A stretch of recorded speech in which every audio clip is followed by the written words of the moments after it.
Over the last couple of weeks, I've been taking some time to reflect and to think a little bit more.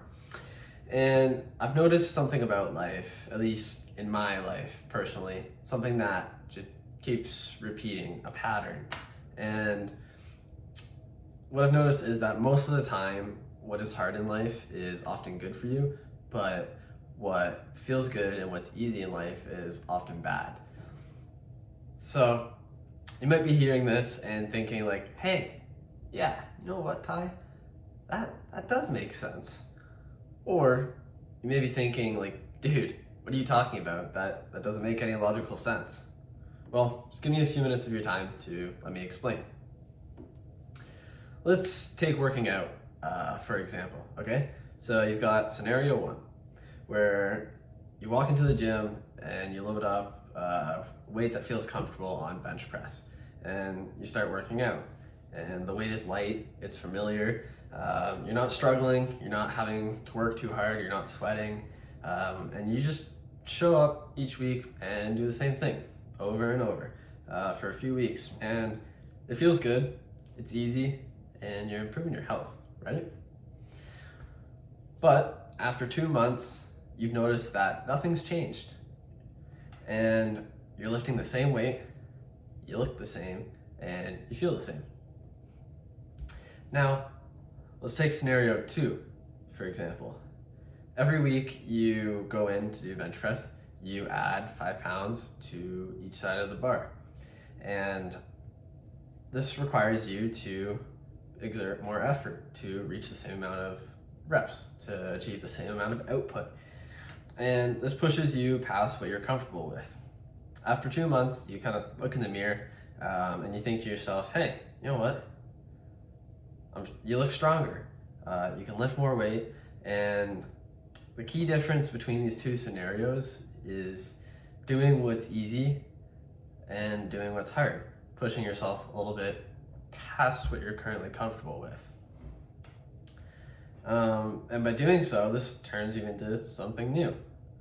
The growth that you're experiencing comes from the resistance that you are feeling. And you start to change shape, you start to morph into something different as a result.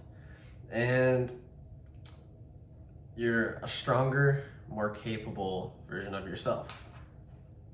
Now, this came to mind to me when I was reading Proverbs 14:12 recently, the other day. And the verse goes like this: there is a way which seemeth right unto a man, but the end thereof are the ways of death. And this kind of just highlights like, hey, some paths feel good or seem right in the moment to men, but they lead to destruction and I guess just destruction in the end. So now I'm sure some people still probably disagree with me, and that's fine. They're probably thinking like, hey, just because it's hard to walk with a broken leg doesn't mean I should do it. Like, that doesn't make any logical sense. Like, this dude's crazy. And to that I'd say, yeah, you're right. It doesn't make logical sense to try and walk with a broken leg. That's not what I mean when I say do things that are hard, because they're often good for you. There are nuances to it, and just let me explain. So it is up to you to take in the circumstances around you, to soak up the situation and use some rationale, some logic, and determine whether X falls into the category of things that are hard but I really shouldn't do because they're bad for my health, my well-being, my spirituality, all this stuff. Or if it falls into the core category of this is hard, but hey, it's going to improve my health, it's going to improve my well-being, it's going to get me closer to God, it's going to allow me to help other people. And you need to be able to discern between the two and kind of figure that out yourself.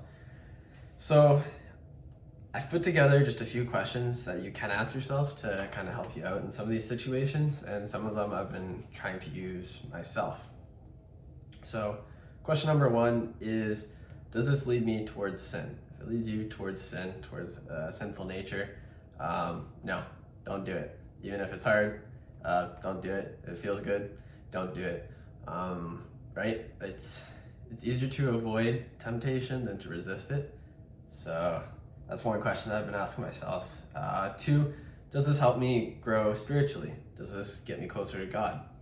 If not, if it doesn't get me closer to God and it's bad for my health, then I won't do it. Number 3 is this a good example for other Christians to follow, other people to follow? And if you think, no, I don't want other people to follow in these footsteps, then you shouldn't do it. Number 4 is to seek wise counsel.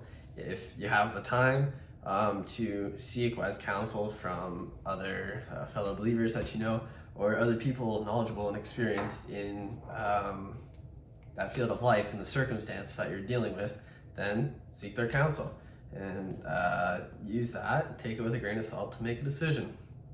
And number 5 is just pray about it. Talk to the Lord, pray with him, and ask him for guidance, for wisdom, and for direction. Now, with all that said, I hope that you've gained some valuable insights and information from this. I just want to say thank you for your time, and thank you for watching and your attention, and may God bless you.